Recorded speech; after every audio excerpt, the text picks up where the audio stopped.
वर्तमान समय में जो नमामि गंगे योजना को देख रहे हैं गंगा यूनिट वाराणसी के उसके प्रोजेक्ट मैनेजर संजय वर्मन, उससे ज्यादा भ्रष्ट अधिकारी मुझको नहीं लगता समूचे पूर्वांचल में कोई होगा जो उत्तर प्रदेश के माननीय मुख्यमंत्री जी को सीधे धोखा रखने की साहस करता है। उसने पूर्व में जब माननीय मुख्यमंत्री जी अभी एसटीपी का निरीक्षण करने के लिए आए थे, उसने पूरी मीडिया के सामने झूठ बोला कि जोगियापुर नाले के को टैप कर दिया गया पूरी तरीके से और 8 MLD सीवेज जो है वो एसटीपी में जा रहा है, जबकि नमामि गंगे के डीपीआर में जोगियापुर नाले की कुल क्षमता ही 6.7 MLD लिखी हुई है। जिस नाले की टोटल डिस्चार्ज कैपेसिटी ही 6.7 MLD हो, उसको टैपिंग के समय 8 MLD मुख्यमंत्री जी को बताया गया। इससे बड़ा धोखा क्या हो सकता है कि एक दुस्साहसिक अधिकारी ने, संजय बर्मन ने, जो गंगा यूनिट वाराणसी का प्रोजेक्ट मैनेजर है, उसने सीधे माननीय मुख्यमंत्री जी को धोखा देने का काम किया। पूरी मीडिया के सामने उसकी बाइट भी आप लोगों के पास उपलब्ध होगी, जिसमें उसने स्वीकार किया कि 8 MLD नाला टैप कर दिया गया है। और जब मौके पे जा करके मीडिया के हमारे जो सम्मानित पत्रकार बंधु उनके साथ जा करके जब उसको देखने का काम किया गया तो पता चला कि उसका केवल 30% हिस्सा ही नाले में टैप होकर के जा रहा, बाकी 70% पुराने हिस्से से होकर के गोमती नदी में गिर रहा था।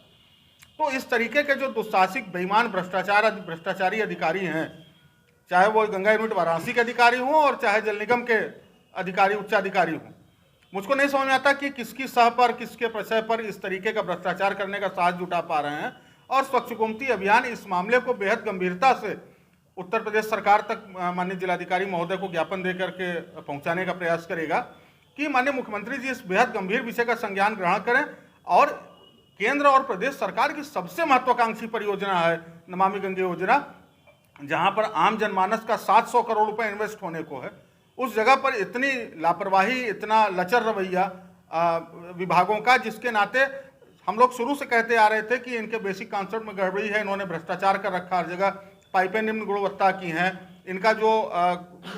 सीवर लाइन ले डाउन करने का काम है वो गलत तरीके से हो रहा है। अमृत योजना के तहत sewer line lay down interception का काम हो रहा है। इन दोनों योजनाओं पर स्वच्छ गोमती अभियान शुरू से ही गंभीर रूप से तकनीकी और वित्तीय गड़बड़ी होने का आरोप लगाता आ रहा है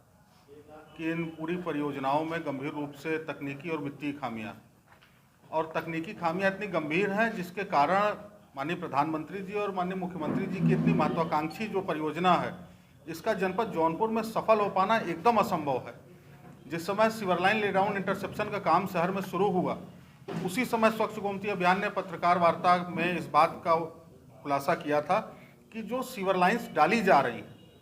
उन सीवर लाइन्स को डाले जाने का जो बेसिक कॉन्सेप्ट है, उस कॉन्सेप्ट के साथ समझौता करके जो जल निगम विभाग है और वर्तमान में जो नमामि गंगे योजना देख रहा गंगा यूनिट वाराणसी, ये दोनों विभाग इन दोनों बेसिक कॉन्सेप्ट में समझौता करके सीवर लाइन को डाले जाने का काम कर रहे हैं। जिसके नाते समस्या यह हुई कि उसकी ग्रेवलिंग, उसकी टिम्बरिंग, उसको कायदे से उसके जो मिट्टी की कॉम्पैक्शन होना चाहिए था, उसकी मिट्टी की डेंसिटी टेस्टिंग नहीं कराई गई।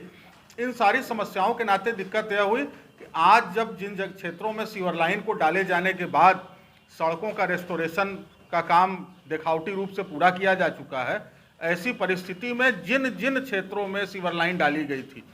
समूचे शहर भर में अब तक लगभग 15 ऐसे महत्वपूर्ण चिन्हित स्थान हैं जहां पर सीवर लाइन डाले जाने के बाद सड़क पूरी तरीके से धंस चुकी है, अंदर सीवर की पाइपें फट चुकी हैं, जो वाटर सप्लाई की पाइप है उसके दबाव से वह भी फट जा रही है, पूरे गड्ढे में पानी भरा है। और पूरे शहर में जहां जहां सड़कें इन्होंने रिस्टोर की, वह पूरी सड़कें मौके पर धंस चुकी हैं। आप कचहरी में देख सकते हैं, कलेक्ट्रेट के सामने सड़क धंस गई, जोगियापुर के पास सड़क धंस गई, जोगियापुर में 3 जगहों पर सड़क पूरी नाव की तरह हो चुकी है। पूरी सड़क रेस्टोर की गई थी, उसको बताया गया कि महीनों उसको छोड़ के उसका मिट्टी का कॉम्पैक्शन किया गया है, उसकी डेंसिटी टेस्ट कराए जाने की बात भी स्वीकारी गई थी।